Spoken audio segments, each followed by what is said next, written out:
do it, I'm sure. Here's a question for you. What did Woolworth sell? Everything.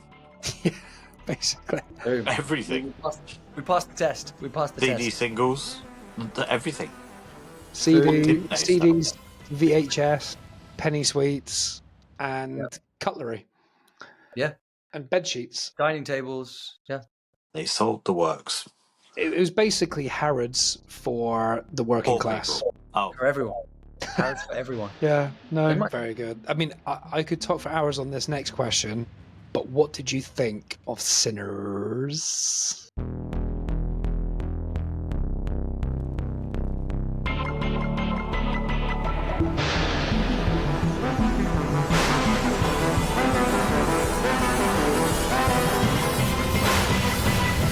Rage Whale. It's episode 98. Thanks for joining Kev, Drew, and James.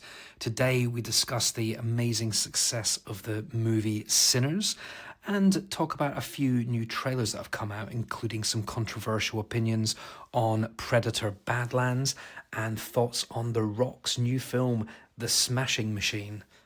We hope you enjoy our chat. All things. This episode is all things. Bonjour. If you're not sure how this episode is going to sound, the question I got asked 2 seconds before we started recording was, what we doing? Perfect. The power of winging it. So what we're doing is lots of multiple things, and it will be fun and silly and weird. But a couple of trailers, even though this is coming out a couple of weeks later, this is still going to be relevant because they're so new. There's a couple of trailers that came out in the last week. This is the movie news. Before we go to one that James is excited about, has everyone seen the trailer for Predator Badlands? Yeah. Ooh. Yeah. I've got a feeling this is going to divide people. Go on, James. What's your first thought? I think it's a female predator. I don't think it is. Or that's what a lot of people have said. But I do prefer the edit where they've got the classic head, if you get what I mean, rather than like the slick back dreadlocks. I think the Predator looks a bit cack. But correct. That's my thought. But the trailer looks cool.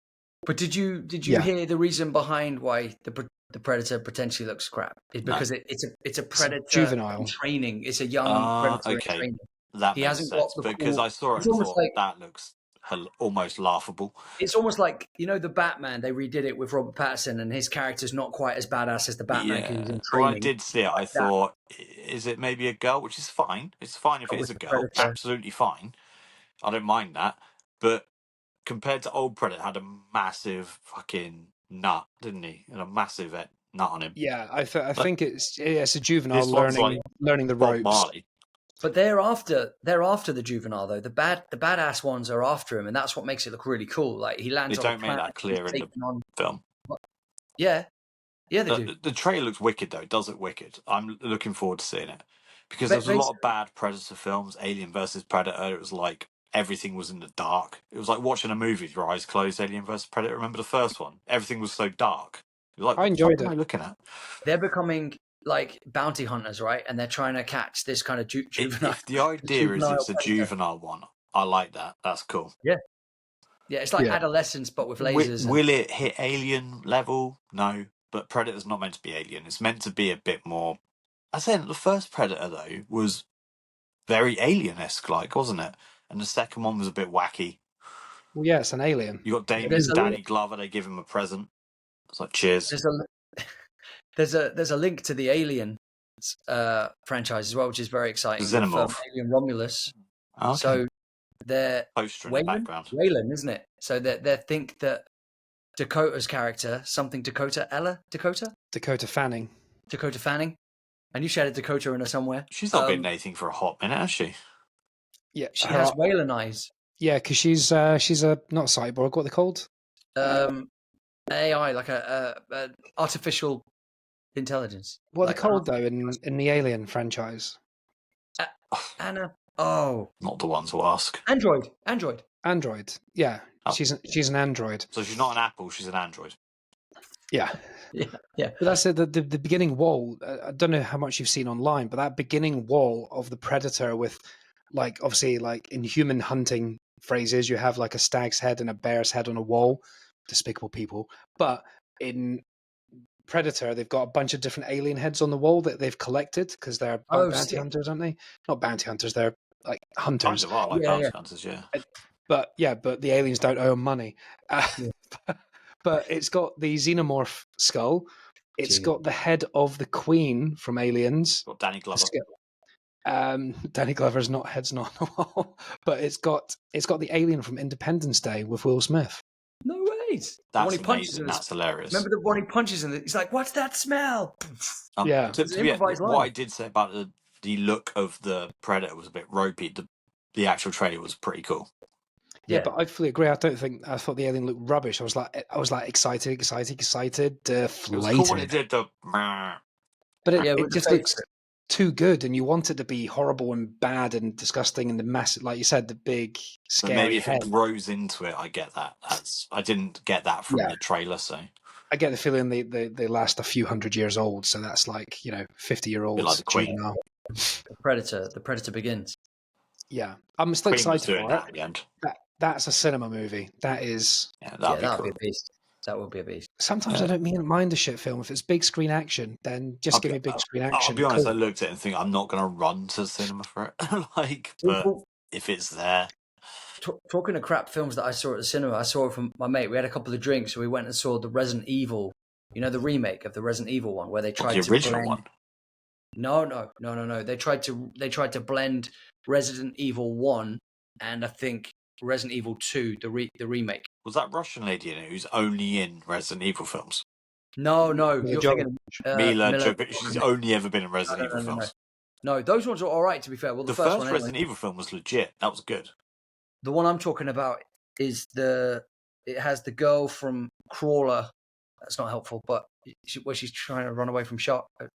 There are so many Resident Evil films. The first one has the English guy who's now in, I think, EastEnders or something, like the black dude. Like that first film was really cool, and also, it was really good. Side note, one of the first films we properly pirated as well.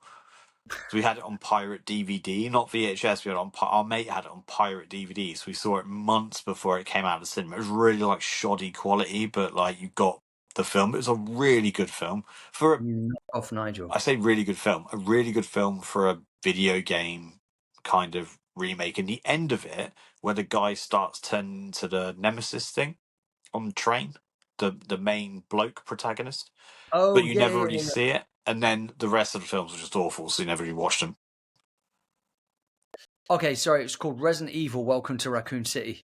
Well, Raccoon City is the which I was really the place where the whole thing's set. It. Yeah, I was really excited about it, but it was a big pile of crap. Yeah, that looks like a big pile of crap. I mean, that's no shock. I mean, but my point is, having a few drinks and being with a mate that I hadn't seen for a couple of years, sitting next to him, we're just having a laugh and just enjoying how kind of like cheesy and bad it was, and just we laughed at bits we probably shouldn't have laughed, but it was a very entertaining experience to be in a cinema watching a cack film. It just puts it on another level.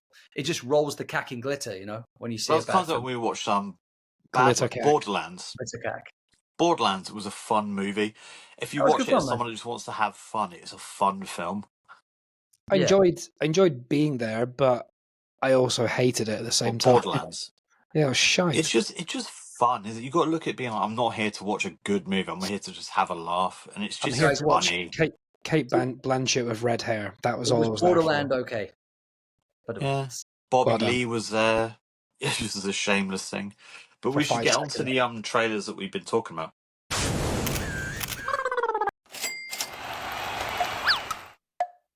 Sorry to interrupt the show.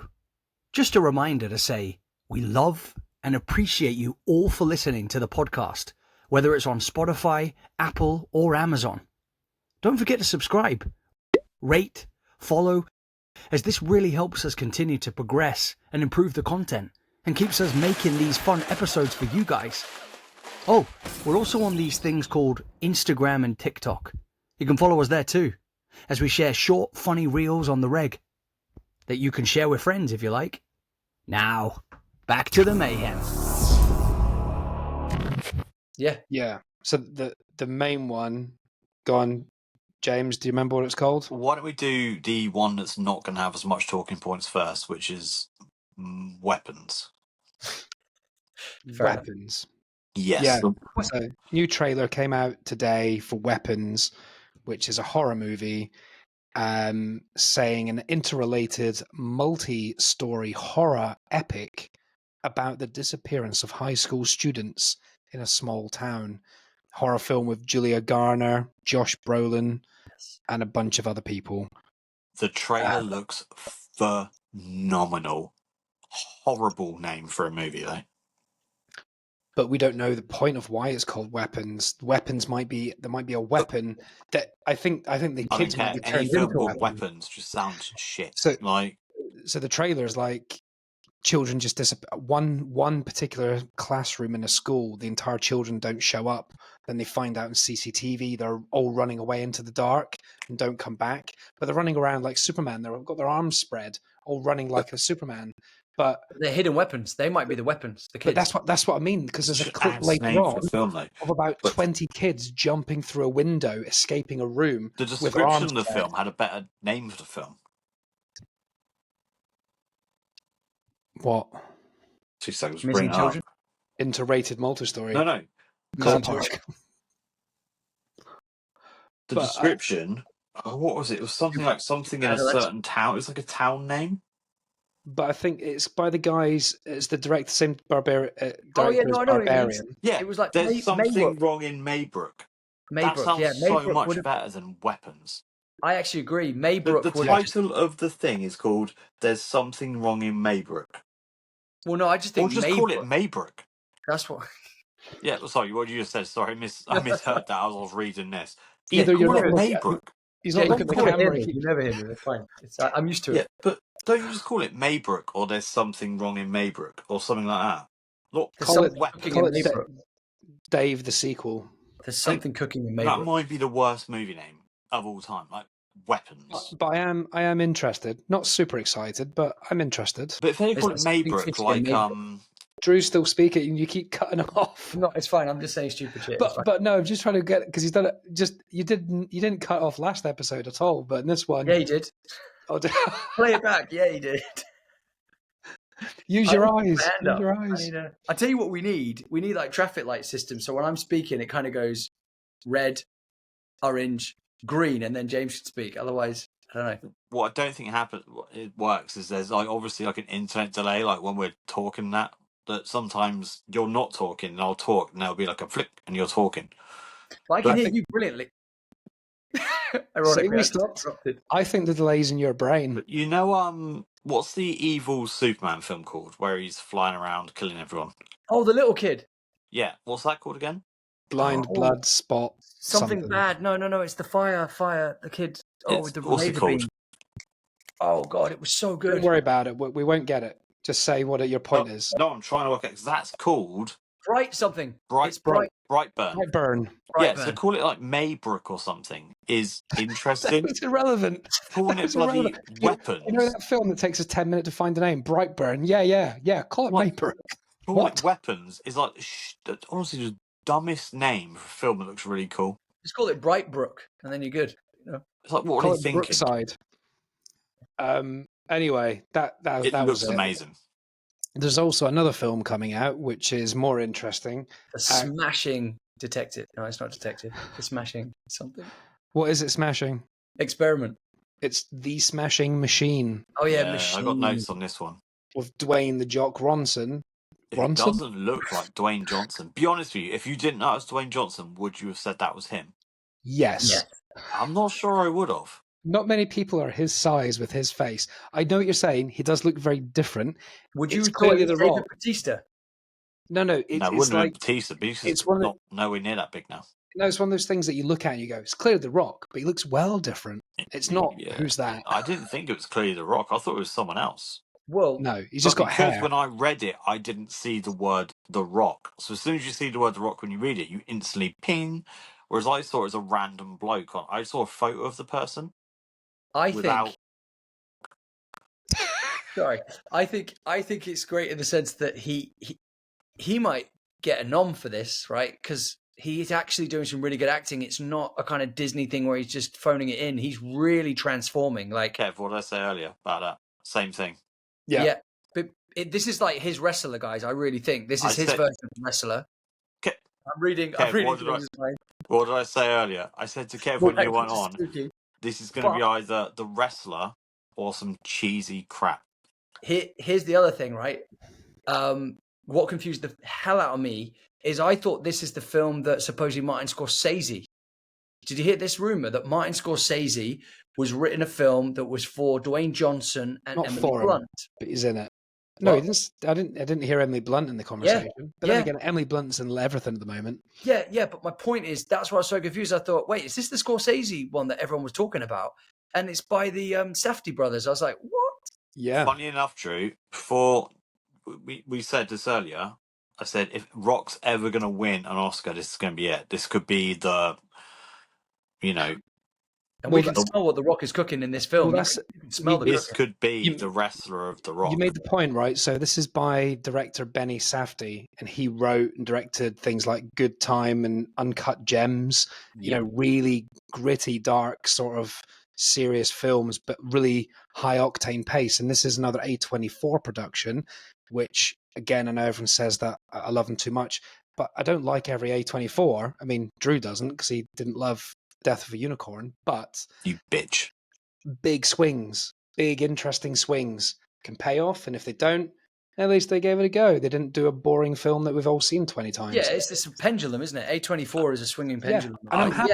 I'm happy with Potluck. I'm happy with Potluck. I'll say a few things about here. A few things about this film that makes me excited about it.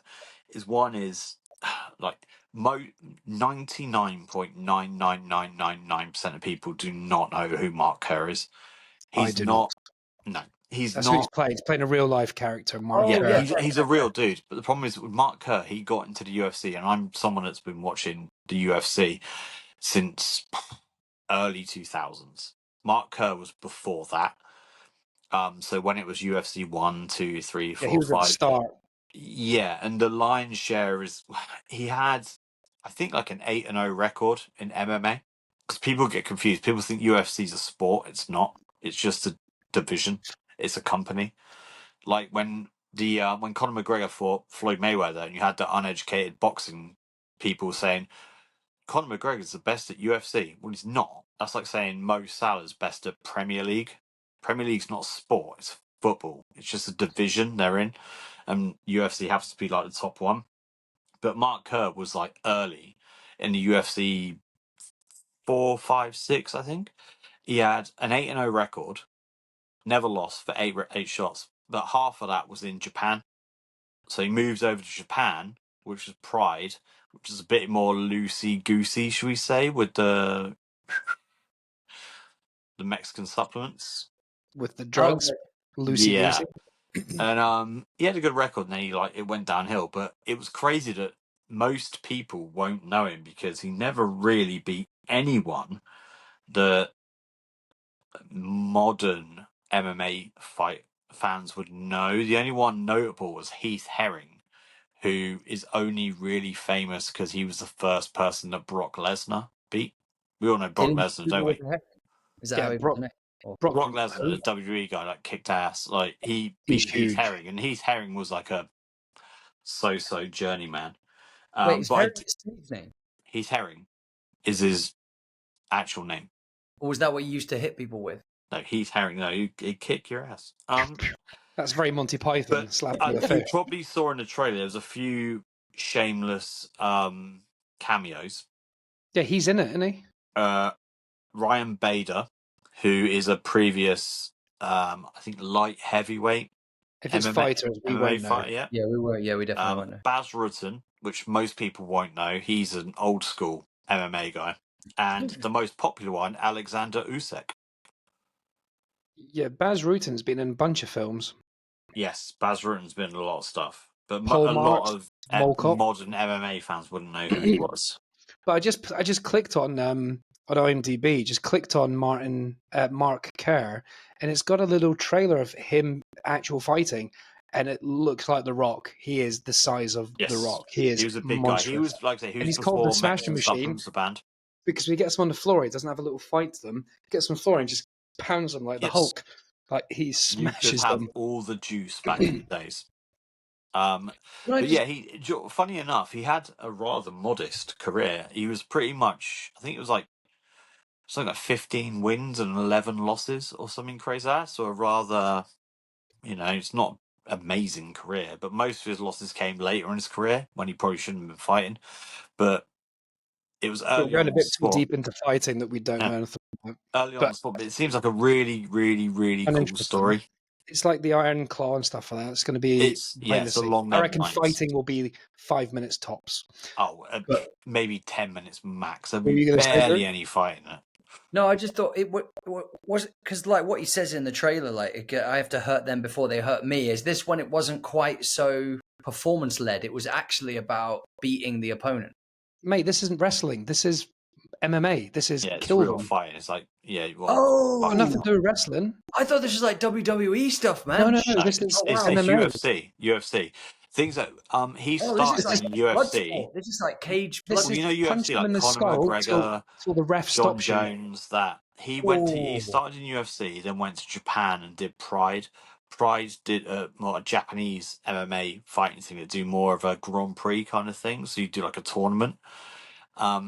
Funny thing is, he seems like such a well-mannered man in the trailer because the bit where he's getting these like obviously pain relief. He says to his wife, "Do you want some of them?" Oh, okay. They're hanging out like candy. It's just like chilling out in the Anavilles or whatever it is, isn't it? Yeah. Yeah, it was before the rules came in, and it was just like you can have pain meds and all this sort of stuff. So it'd be heavily, I think, focused on pain medication and the addiction that comes into that. It doesn't put it in the trailer, but I think addiction will be a massive part of it. Yeah, and I like the fact I like that Emily Blunt's in it, but I think she should be doing. I think she should be doing bigger stuff now. No, I think she's going to be massive in this. I think this could be her like absolute gold because there's one scene in the trailer when she's taking a photo of him and wiping a tear at the same time, which I think she's going to be brilliant. Because she knows what's going on. And she knows he's addicted to painkillers. I still think, forget Oppenheimer. I thought she was amazing in Fall Guy. That was one of my favorite performances of her. She was great. Yeah. I think this film will be extremely provocative, and it will really cast the light on. I think it's being filmed purely for the fact to put point on pain medication addiction. Ooh, I think that's. I've seen one trailer, and I've got to think. I think it will be heavily put on the pain medication addiction thing, which will then translate straight into pro wrestling or entertainment wrestling, whatever, where pain medication is the biggest addiction because they're always hurt. Like you're throwing yourself off a fucking cage or whatever. You're never not hurt. But like the addiction, I think it's focused on that. I don't know how this guy's still alive. As you can tell, James likes fighting more than me. The difference is you get into fights with real people. He just likes watching fights with other people. James is the voyeur, but I'm the one with the black eye. But I think it's going down a very good path to teach people, maybe, if they see it, to maybe not go down that route. But should we move on to another one? Because it sounds like we could do a podcast on you. In fact, you should start a podcast purely on MMA and WWF. Wrestling. I'm not even kidding. If you've got someone that talks like that, you should definitely do it. Yeah. Talk like that forever. Make a wrestling, MMA, basketball one. Yeah. Fight your balls. I would say Drew should do something like a poetry one, but I do a lot of poetry ones on here, but yeah. Film's big for you as well, anyway.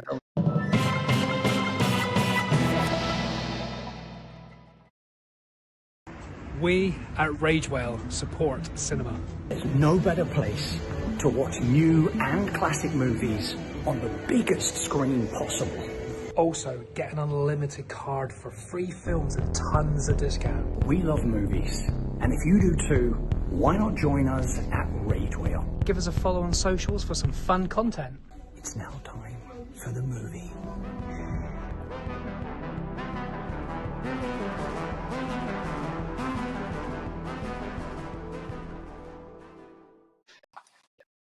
There's another trailer, which is a film I'm not that bothered about, but the trailer has made me interested.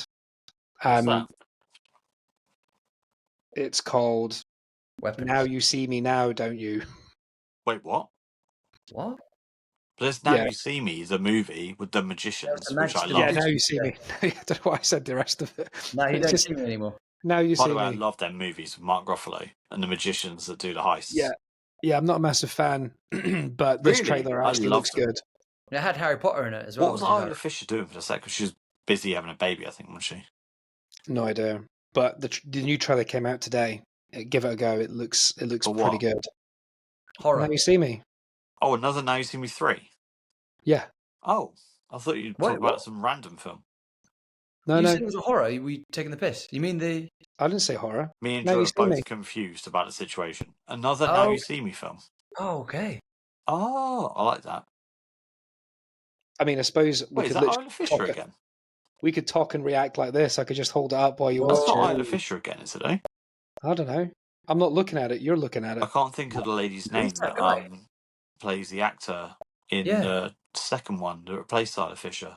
Jesse Eisenberg's amazing. Mike Ruffalo's in there, and obviously Woody Harrelson, who we love. Yeah. It's like the new guy. It's a new younger dude. He's the one that was in Pokemon, the movie, when yes, Ryan Reynolds plays the voice of Pikachu. He is. He is in Pokemon, Detective Pikachu. Yeah. Yes. Yeah, dude. He's in something else as well. I recognise him from. This is fun, like talking about things like this. If anybody's watching the visual of this, who's missing? So Ruffalo's missing. The original two ladies are missing. Daniel Radcliffe's missing. That was Rosa from Bond. Yeah, Rosalind Pike. Rosalind Pike. I love her. Like great a little cast. bit. She can't do any wrong. Great cast. I need to get another. She's aging backwards as well. Yeah, I need to get another clip to hold my phone, and I can actually hold it here. This is a film. Oh, that's cool. That sounds. I love how we don't know what's going on. Back in it as well. I like that. Great little images. Oh, Woody Harrelson. Yeah, it's like a new young crew that he's getting together to do a job. Does she? Whoa. From Home and Away to now, she hasn't aged. And I think they have a problem, so they have to get Woody Harrelson. Isla Fisher is a vampire. Morgan Freeman for a split. Whoa. Morgan Freeman's in there because he was in prison the last one, wasn't he? And Franco. What's his name? Little Franco. Franco, yeah. What's his name? What's Little Franco called? Not James, the other one. Second-hand Franco. No. Malcolm Franco. I can't check because my phone's been held up here. He's called not James Franco, that's his name. He's called the other Franco. I'm the he's one that was well behaved. Though, to be fair to him. I'm the one that was well behaved, Franco. And he's in 22 Jump Street, or 21. The phone's slipping.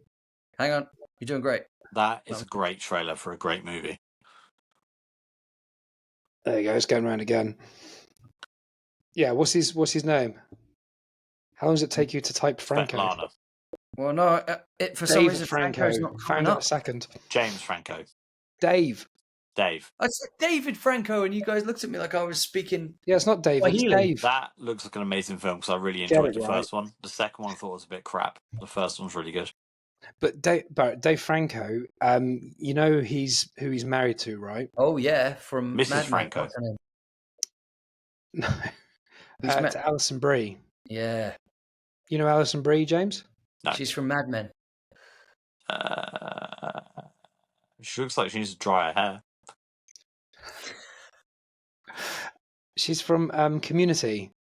I don't know what that is. The comedy. TV series. Nope. And a million other things. Anyway, I'm pretty sure she's not involved in I'm pretty sure no one on the planet is involved in a million other things. They're together. I have no idea. Who are you? Gareth. Facetious prick. No offense, Gareth. What? Gareth does that all the time. If I say something, he takes it literally and goes, "No, that there's not literally a million projects going on." Gareth has a point. No one on the planet Earth is in a million projects. Gareth gives us notes on episodes like he's the director of Rage Whale. I'm slowly turning into Gareth's hype man. What?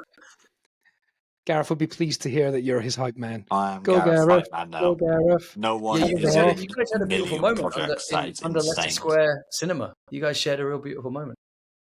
I look after him.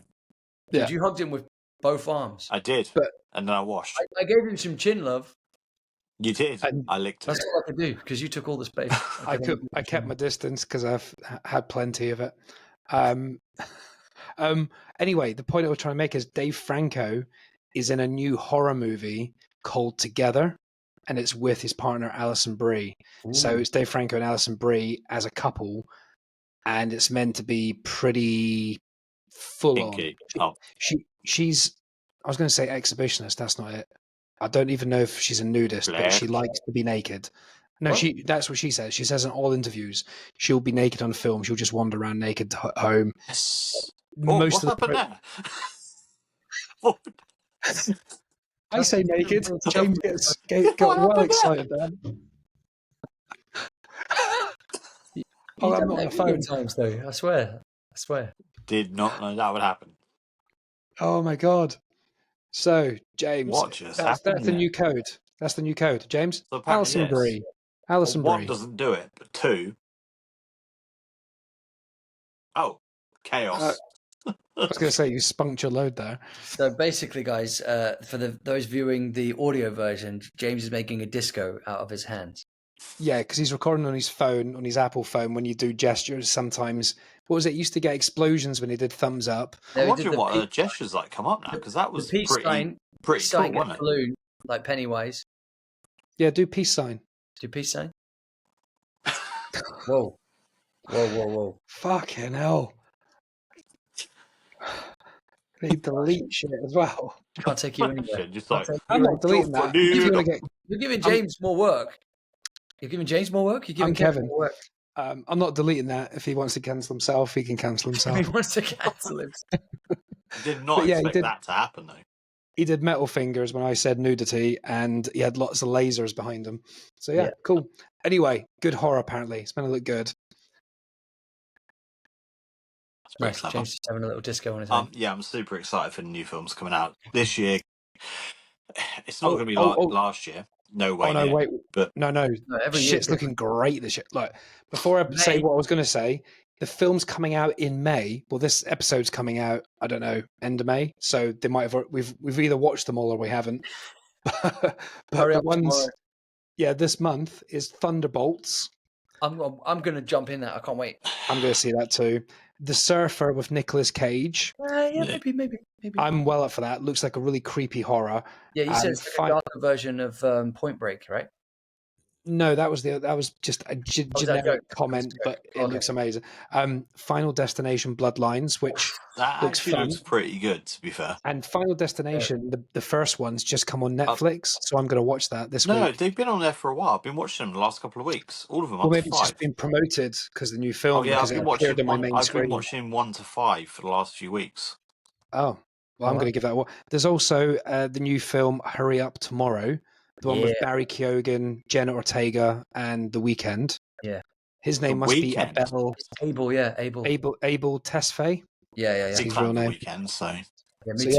I'm well excited. I was telling Kevin about that for ages when I bought his latest album. It's based on his latest album, which is like the fully endorse people that are clearly mental. I just like that. Well, no, he's just a genius artist. I think he's mental. He's mental. Other films this month. I'm not paying to see that.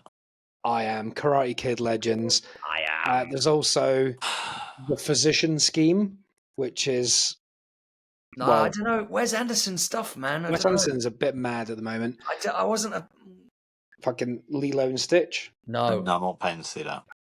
Me neither. The first one was so sad, so I'm going to pay to watch a live action one. This is the film. 23rd, isn't it? That looks decent. It does look decent. Yeah, I'll go and watch that. There's a preview on the 15th, but it's out properly on the 21st. Stitch.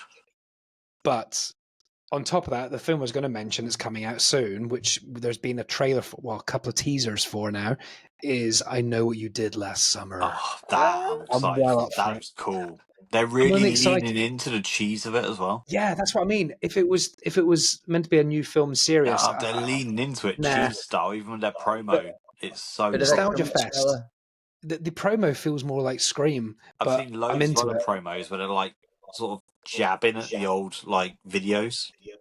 Yeah, I want a little piss take, like meta jokes and stuff. Well, yeah, but did you see they did do one where they go, "Do you want to tell me what you did last summer?" Like one of the main people from the original film was asking one of the new kids what they did that summer. Oh, really? I didn't even notice that bit. Yeah. She says, "Are you going to tell me what you did last summer?" I'm like, "That's the title." No, that I'm super excited to see because it was such a cheesy film back in the day. But I like the fact they're bringing the cheese back now.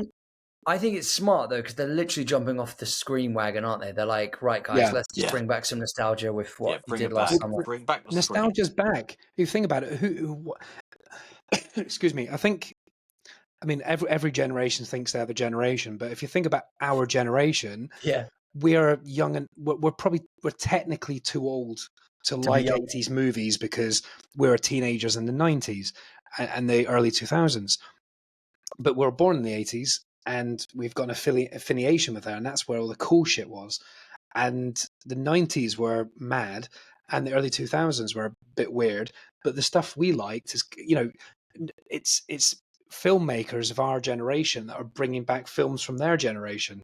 So it's stuff for us by people of our age that, the directors doing these films, they're in their they're older than us, but they're like mid-40s or early 50s or whatever. So they're bringing stuff back that they liked when they were younger. So we've got that rare opportunity where we're getting shit that we liked when we were younger because someone was a fan of it. Well, you didn't get that before, did you? You don't get someone in the 90s bringing a film from the 50s back because they liked that when they were a kid. There are some remakes, obviously, but this seems to be a nostalgia renaissance. Yeah, no one's remade Citizen Kane, have they? Oh, hang on. That actually reminds me. Talking of bringing back stuff, Michael B. Jordan. Are you bringing sexy back? Sorry. Michael Basketball Jordan. Michael B. Jordan's bringing sexy back for sure, especially when there's two of him.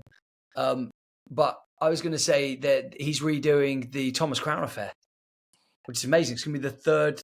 I heard he was redoing Double Impact. The third reimagination of the Thomas Crown Affair. So the original one had Steve McQueen, and I can't remember who else. The second one had Pierce Brosnan and Rene Russo. And now the third one is going to have Michael B. Jordan, and actually it is cast. So we should say who. You guys Michael talk. B. Jordan. Peter Dinklage. It's not.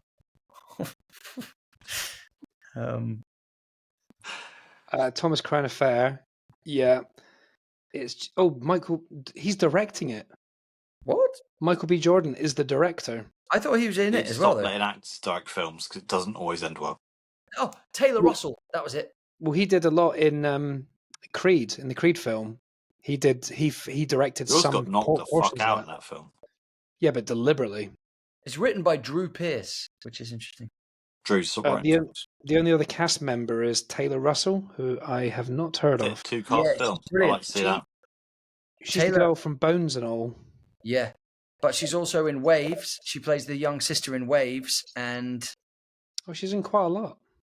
She was in the Escape Room stuff. She's like the lead in Escape Room. Escape Room? The Ginger Girl? Oh, that film. No, she's the main one in Escape Room. Actually, that was really good. Is that Ginger Girl off True Blood? She's one of the other ones. She's not. No, she's like the main. She's in both of them. There's the girl you're like, James, but the main one. I quite enjoyed Escape Room, by the way. Protagonist. I like Escape Room. That film, she's in that film as well, and that is a phenomenal film. I've not seen it. Your camera's got better.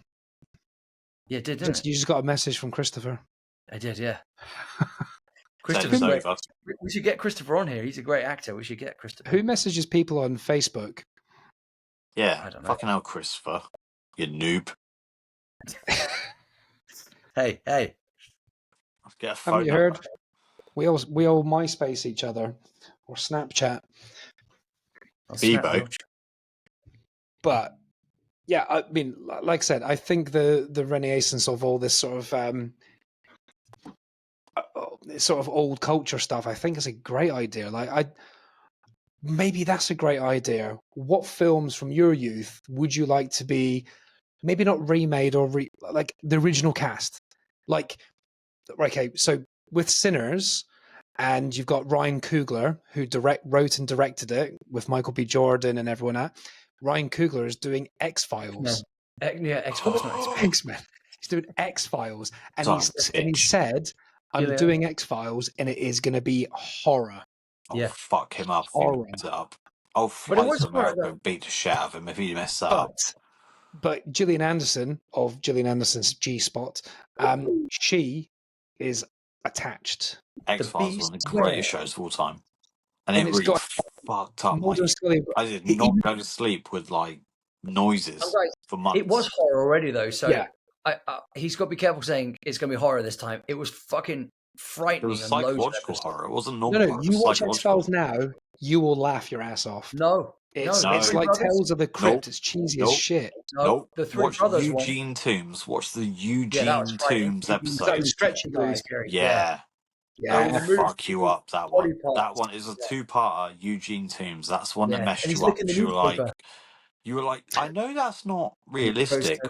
Yeah, but with X-Files, it was like one episode was a bit scary for younger audiences. The next one was just most of them ridiculous. And you're like, oh, clearly that's not happened. The one that Eugene Toombs came out, you're like, yeah, but the one with the ancestral brothers. I know it's not real, but which one was that? So scary. The farmyard one. Oh my god, what's it called? Me and Sadie watched all the X-Files. Maybe it was during the pandemic, maybe about 5 years ago, some of that. As a 40-year-old, we're probably not scared, but as a 10-year-old, you're like, Jesus. It wasn't 45 years ago. No, we're not 45. It wasn't 45 years ago. I was saying, guys, 40. I was 10 when I watched it, so it was 30 years ago. I get. And I was like, God, I need to put something under my door so Eugene Toombs don't come in. Guys, it's season 4, episode 2, and it's called Home. That one was really scary, yeah. Just the music used to wind me up. I used to turn it off before the music came on. It's the one with the 3 brothers, man. It is done like a horror film. If you haven't seen it, Kev, you need to see it. I've seen them all. I saw them all I need to rewatch the X-Files. I don't want VHS. We even watched the movie as well. Yeah, I loved the movie. There was the second one, Billy Connolly as well. The cigarette smoking man. I think it's a great series, but yeah, you watch it as an adult, there's a lot. Yeah, but if you watch it as an adult, would you think, oh yeah, an 8-year-old would be appropriate for this? You'd be like, absolutely not. I'm probably not going to show this to an 8-year-old. Whereas when we were 8, we were watching it, being like, fucking hell, I need to put some shit under my door and stuff. Yeah, I do remember it being creepy, but you need David Duchovny, and you need brilliant. I've just realised, weren't we talking about this in the pub in Camden? Because I remember you shouting David Duchovny because we couldn't think of a man, and I remember got a vivid memory. We were That's quite a true drunk. thing. When he's too drunk, he's just David Duchovny. Yeah, I normally after too many beers, I think of David Duchovny for sure. Yes, I think we mentioned this in the pub. But I probably couldn't hear anything. I was saying I needed subtitles in the pub. It was so loud, dude. That's why. Yeah, you're like, subtitles. David Duchovny. Yeah, isn't it mental that we're talking about the X-Files, that we're not scared at 40, yet when we watched it, we were like 10.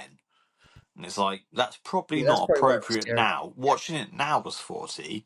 Drew, you'd be like, that's probably not appropriate for a 10-year-old to watch it. What are you talking about? What year did, just in general, they come out? That episode, or? No, in general. Eugene Toombs. When did Eugene Toombs come out? 1993. Wow. God, I wasn't even 10. To 2008. Oh yeah, 1995. Well, 1993, like I said. Yeah, 1995 was season 2. Sorry. Yeah, and so I was 9. 1996 was series 3. Watching that now with his creepy eyes, is that suitable for a 9-year-old? You'd be like, probably not. 8.6 on IMDb. It should be a 9.6. I mean, it was just so good. I used to love it, man. I was obsessed with that show. Like, I had it on VHS. I had like the CD single. I used to try and dress single of the music. But isn't David Duchovny just wearing a suit? Yeah. But I used to try and do my hair like his, and I used to, But so much. Yeah, 9 years old, we were watching like horror shit. So people complain about kids playing video games these days. We were watching crazy stuff when we were little. It was Jack Black's first role was in X-Files. Was it? Oh, the first time I saw Jack Black one was in a rollerblading movie. Guys, do you know how many famous people have been in the X-Files? Though Bryan Cranston is in the X-Files. Like, there's loads of big names. Yeah, there is a lot in here. Great show. Well before its time. The bloody Robert Pattinson. Also, I love the fact that we started this talking about modern trailers and now we're on a full-on X-Files show. Robert Patrick, though, guys. Robert Patrick started taking over in the latter seasons. Because remember we were saying Robert Patrick hasn't been in enough decent stuff. And then he started taking over from Mulder. Yeah, the T-1000 played John Doggett. There you go. The X-Files. Yeah. Eugene Toombs, though, that was the episode, wasn't it? The two-parter that really messed you up. What about Ice? What about Ice when that was based on The Thing and it's set in Alaska? Yeah. And the worms that go inside them, they make you fight people. See, they were better than the ones about UFOs and aliens, which were those a ones bit were silly. cheesy, man. They were really cheesy. More the monsters and the creepy stuff. Unless the alien came to Earth and was doing weird shit. Yeah, I've still got a CD single somewhere of the actual bloody thing. And they used a lot of the Toombs sequences in the title sequence for X-Files. So I guess the question I had at the beginning of this was, what series from your youth would you like to see rebooted or come back with the original? So clear, like I think we've got a winner. Teenage Mutant Hero Turtles. Yeah, He-Man. That's also happening. That is actually happening. Yeah. Thundercats would be quite cool. Thundercats would be banging, man. Mask. Why aren't they doing that? Yeah. Mask was I'm pretty sure they are doing Thundercats. I've got a feeling it is. Yeah, Mask would be amazing. Remember Mighty Ducks. Oh, no, the biker mice from Mars. What are you thinking? No, the little toys you used to get and you used to open up. There was a Polly Pocket, but there was a Mighty Max. That was it. Mighty Max. Yeah. This sounds like one of our other episodes. We Biker just go mice off from and Mars. start talking about toys. This is the most 80s episode we've ever done. And how I got told off for stealing. Nothing was in the 80s. Oh, yeah, I suppose He-Man was. I was stealing penny sweets, which don't even exist now, guys. You can't even, I remember getting told off for stealing penny sweets at Tesco. Well, but I bet you it was in Woolworths, not Tesco. No, I stole like one of the little chocolate crime sort of thing, by the way. Yeah, but I'm betting that it was Woolworths and not Tesco. Oh, it might. But Woolworths did all the pick and mix. Oh, it might have been. I just remember the security guy stopping me and making me feel really bad. And I was like, dude, it's like 3p, man. I will give you it, I'm sure. Here's a question for you. What did Woolworths sell? Everything. Basically. Everything. We passed the test. We passed the test. CD singles. Everything. CDs, VHS. Yeah. Yeah. Penny sweets and cutlery. Yeah. And bed sheets. Dining tables. Yeah. They sold the works. It was basically Harrods for the working class. People. Oh. For everyone. Harrods for everyone. Yeah. No. They might as well set up a restaurant as well at the top and just fed people as well, Very good. I mean, I could talk for hours on this next question.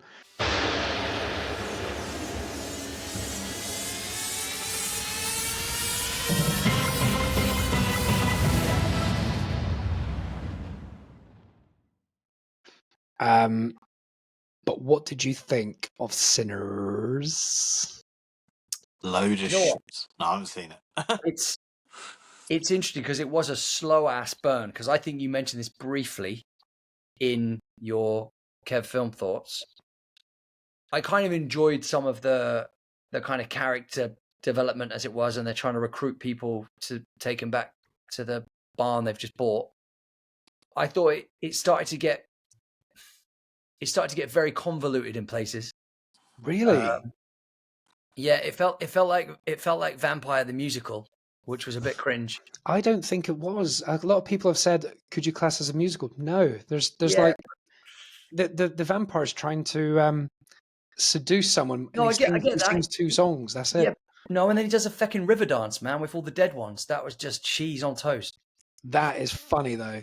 Yeah, but that's it. The film doesn't take itself seriously, but I genuinely got a bit emotional during that scene inside the barn where it shows the the scope of it, because it's a metaphor for basically black culture is kind of permeated all music and all forms of music. Yeah. And well, it was like kind of hinting at the white man stole, the culture kind of in a way. Yeah, I mean, it wasn't harping on that scenario. It was just insinuated. Yeah, but yeah, definitely insinuated. Well, with quite strong symbolism. And the music was incredible. That new kid though, that's never acted before. Supposedly, I say kid, but Miles Caton. He's unbelievable. I'm watching out for him. Like, he was unbelievable. And to think that Michael B. Jordan is so charismatic anyway, but he was going toe to toe with him in those scenes. I was like, this guy's unbelievable. He was going, and he was Michael B. Jordan was going toe to toe with himself. When he's singing as well, like, mental. But I think I had to agree as well with your Kev film thoughts that I thought Jack O'Connell, man, he steals the film. Absolutely steals it. What a man. When he turns up, and this is what Sarah said to me when we were in the cinema, she's like, finally, something's about to, like, as in, like, it really feels, it just changes the game when he turns up. He's just got so much charisma. Yeah, I was going to say, it's charisma, he's serious, and he's actually dangerous. You believe that man is dangerous. Man. He is so frightening when he's, all the kind of subtleties he brings to it, and yeah. I thought Hailee Steinfeld was incredible. I thought that's the best I've ever seen her. And I don't think she's in great films, but I think life's about to change for her now. Her next project, she's going to be a main part or an interesting part in a serious role. The only thing that, and obviously it's artistic license, because obviously, I don't know, I'm going to sound like an idiot when I say this, but the time it's set, people I don't think would have spoken like that. Like the way that she speaks to him. It's so. Well, she's got. It's so jazzed up. What you're insinuating is a white person talking to a black person. No, I'm because not. She's part black in this film. She said that her background's of black culture, and that's why. No, or is that what? No, that's not what I mean. No, I just mean some of the like highly sexualized dialogue just feels so like just placed. Where you could just, that's what took me out of it, ironically, because it's like, because she's blunt. See the script. Like, I can see the script. It's for a modern day audience. The old school part is the setting. Yeah. They were speaking in slang that you'd hear someone in Brooklyn say today, not back then. Yeah, exactly. So that's what I was taken out with a pinch of salt a little bit. Yeah, I think that jarred a little bit for me, but yeah. I mean, I loved it. It was really, like, some of the funniest parts. You know, Cornbread character. Yeah. When he goes for a piss, he's like, "You've been taking ages, man. Where you been?" He's like, "I had to take a shit too, man." But like when he comes to the door and he's asking all these different things, like, "Can I come back in?" He's like, "You've been marching in and out of here all day. Why you got to ask now?" And it's like he's trying to subtly say, "You need to let me in because I'm a vampire." Yeah. But it was just really, there was lots of really funny moments. What's the guy, Delroy something? You know, the guy that oh yeah, Delroy Lindoy, who is playing Delta Slim. His character's amazing, man. And he had the biggest laugh when he said, "Oh guys, I think I just shat myself." And like that got the biggest laugh in the cinema, and you needed it because it got quite scary with some of the stuff that went down. I jumped in a couple of places, I must admit. Yeah, I think Hailee with her bloody mouth and stuff looked pretty scary as well. Brilliant. That bit like, was it didn't hold punches back, but I think as well, like a lot of people are. This is one. Did you hear all the uproar online about it? What do you mean? Well, it made like 65 million in its first day or something like that. Oh, really? And the reports were going, "This film's a flop. It hasn't made its money back." And it's been out for one day, man. But what's his name? Ben Stiller came to its rescue, and Ben Stiller wrote a tweet or something that everyone in the world saw, and says, and copied and pasted, as in took a screen grab of that review and rubbed out, because it said something like, "One of the greatest successes in recent history, brackets, if it had made its money back," or something. And then he reposted it and scribbled out if it made its money back and said, "Are you joking? This is the highest grossing original written R-rated horror in a decade." And it surpassed it. It is now the highest rated and highest grossing R-rated horror movie Yeah, ever. original. Yeah. Ever. Yeah. So this is I wonder if world that's why breaking. Kevin Bacon and Tom Cruise jumped on the bandwagon as well after a tweet like that or something. Because like a lot of people have started to like bigger named actors are plugging the film. It's fucking amazing. I thought it was brilliant. I still really love Warfare, but I think Sinners, like it's just fun. I like the build-ups. I like the music. I want to watch it again because in the space I was in, I didn't enjoy it as much as I wanted to. I wanted to like it a lot more, so I want to return to it. Because for me, I feel like it might be another one of those Once Upon a Time in Hollywoods. Because when I first watched that, I was like, this is just, I don't know what this is. And then upon watching it a second time, I was like, this is amazing. So, well, yeah, if you thought Sinners was convoluted, then Once Upon a Time in Hollywood is the most convoluted thing ever. No, I just mean for me, man, like a load of the weird kind of flashbacks and symbolism and choices at the end of like, there's too many. And it felt like the writer didn't know how to end it because the film ends, then there's a mid-credit sequence, then there's a last. It's like, come on, man. Well, I think it's a joke, isn't it? Because they're the vampires; they can come back whenever, and they let. I get it, but I thought it was funny, cheesy. It took you out of it when they came in like the '80s clothing. Yeah, that's what I mean.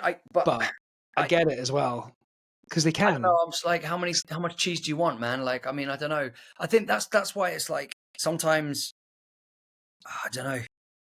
Sometimes I just want something to be the experience for what it is, and then it's the credits roll rather than it trying to be something else, you know. But what I mean about is when you've got all of the backstory with the KKK. Sorry, there's loads of spoilers here, James. Sorry, man. And he like blasts everyone, and then he's having it. It's like he's imagining his brothers with him. Was weird, and then he then shoots the guy like 1,000,000 times, and then he looks over and there's the woman there with a baby holding onto her teat, and then he's like, that was a bit weird. Yeah, that's what I mean. She's like, "Daddy wants you," and then he's like dying, and he's like, "Papa's here," and I was like, "Fucking what?" Like that's what I'm saying. Like there's things. Yeah, there's a few long-winded bits. Yeah, it's like focus on the positive bits, which is the other 2 hours and 20 minutes. Not those 10 minutes of elongated. Yeah, I know, but dude, we're reviewers. Like, I'm just being transparent in my. I'm not like, no, it's great. The flag for it 100%. No, there was definitely issues. There's definitely issues there. I want to rewatch it. I just feel like. Don't you think it's weird that when a film is so great, you have more issues because when things jar or are not 100%, they stick out more. Oh yeah, 100%. If that was a shit film, like a bog standard, and it hit the same notes, you'd have gone, yeah, it was great, it was all right. No, because you didn't expect much, but because it's so highly rated, it's very easy to be, not you personally, but more critical of the little bits that didn't make as much sense. No, but that's what I mean. Yeah, I mean, it could have easily been a B movie with a different like director attached, or everyone told it was going to be a flop. Like, I mean, and he got Christopher Nolan involved to help him with the IMAX stuff. Oh wow! Okay, yeah, okay, yeah. I mean, it's beautifully shot. It's beautifully shot, and there's amazing moments. It's not. I wouldn't say it's a masterpiece. Like a lot of people are really flying the flag for it. Like masterpieces are things that have been well orchestrated and well pieced together and well woven together. It is. He's done everything from beginning to end. I think a lot of people are going to call this one of their favorite films ever. It's going to be in the top 5 for a lot of people. Yeah, maybe if they're into that horror genre. Yeah, James will love it, I think. Yeah, I think again though, like I'd say it's like it's a half baked. There's lots of great ideas that aren't fully cooked. It's like a half baked vampire brownies for me. Oh, I thought it was amazing, man. I thought you'd be singing his praises. I wanted to, dude. I was so excited about it. That's why, it hurts me a little bit. That's the problem, isn't it? It's the hype. The hype ruined it for you. If I showed you that film, you knew nothing. Maybe you'd be singing its praisings. Maybe. But like I said, I want to revisit it, so I'll see what it's like on a second viewing. But yeah, I haven't drank the vampire Kool-Aid for it, so I don't know. Well, you got time and a free card on a Tuesday. True. Yeah, I'm unlimited, baby. So I'd say that again. You mentioned Kevin Bacon, and I know James loves a bit of bacon. Loves a bit of bacon. He's in a new film. There's another new trailer a film called Sirens, and it's got Julianne. Huh? Is it about the women that sing? Julianne Moore. It's Julianne Moore, who is. The perception is she is the head of a cult. Nice. And it's got Millie Alcock, who is the sister of the protagonist, who is singing Julianne Moore's praises. And then when the sister visits, realizes that she's a bit dodgy and tries to get him away. And Kevin Bacon's in it as well. But Millie Alcock's this girl, this Australian girl, who is she's the new Supergirl in Superman. Oh, do you know her, Drew? She's the new. Oh yeah, man. She was in House of the Dragon. She was in House of the Dragon season 1. Yeah, she was the best thing in it. Yeah, and if you guys like Tim Minchin, yes, she is. We do. Has he got shoes on? This is a program called Upright. Yeah, that looks cool. It's love Tim Minchin. Have you seen it? Tim Minchin. No, it looks cool. Though. It's on Now TV. Go watch it. Upright. Looks cool. Upright with Tim Minchin. It's funny. It's like his. I think it's his mum's ill or something like that, and he's the other side of Australia, and he's poor, and he has to get. He puts a piano in the back of the car and tries to drive across country, and accidentally almost kills Millie Alcock on the way. Drives her off the road and breaks his arm or something, and then she is a child, and she has to drive his car across country to help him because she's basically homeless. And it is just funny and warm-hearted. Recommendation. Funny and warm-hearted. I think we should maybe do an episode at one point that's reviewing some great comedy stand-ups of all time. Well, we have to wrap up now because it's at 9:30. But yeah, we can do all those things. We'll do that. It'll be a good time. I wouldn't mind doing a deep dive on No Country for Old Men as well. That would be. Yeah. Okay. Well, we need to discuss our next deep dives and stuff because I want to do more specific things. 100%. But it needs to be something that we've all seen. So good to do a couple of movie cinema ones, but good to do a couple of do you guys like the idea of doing the triple threat of Indiana Jones, all three of them? Oh yeah, man, that's a vibe. Yeah, they've all just dropped on Netflix this week. Yeah, I need to check that out, man. Let's do that. We'll pick a time. All right. Thank you very much for listening. Thanks for joining us, man. Yeah, we'll soon be in the second series. We hope you stick around. Yeah. Bye-bye. Bye. This has been Rage Whale.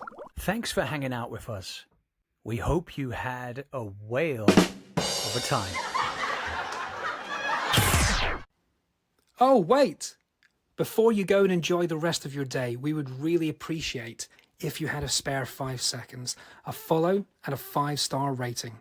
Also, don't forget to follow us on our socials on Instagram and TikTok, where we have updates, movie-related content, and funny clips from the show. Please tell all your friends. Thanks for hanging out with us till the very end. Have a great rest of your day.